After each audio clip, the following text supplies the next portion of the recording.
Senior నటి జయలలిత గురించి ప్రత్యేకించి చెప్పాల్సిన అవసరం లేదు. ఇటీవలే ఆమె ఓ యూట్యూబ్ ఛానల్కి ఇచ్చిన ఇంటర్వ్యూలో సంచలన విషయాలు వెల్లడించింది. ప్రస్తుతం దీనికి సంబంధించిన వీడియో సోషల్ మీడియాలో వైరల్ అవుతోంది. ఆమె మాట్లాడుతూ, నా జీవితంలో అన్ని చేదు అనుభవాలే. వాటిని తీపి అనుభవాలు చేసుకుంటూ ముందుకు నడిచాను.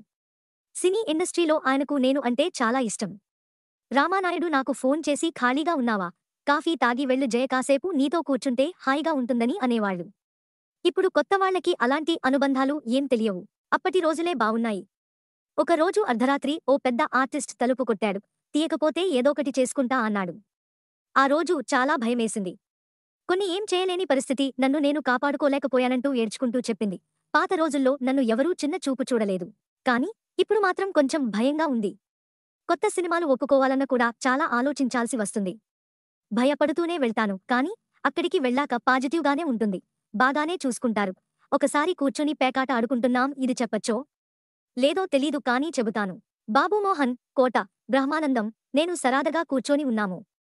బాబుమోహన్ ఒక ప్రశ్న అడిగితే నేను క్లియర్ చేశానని అన్నది. దేవుడు నిన్ను ఆడదానిగా పుట్టించాడా? లేక పొరపాటున మగవాడిని చేయాల్సింది ఆడదానిగా పుట్టించాడా ఏంటని అడిగాడు. అది కొంచెం పెద్ద డౌటేలే, చెప్పలేను అంటూ షాకింగ్ కామెంట్స్ చేసింది.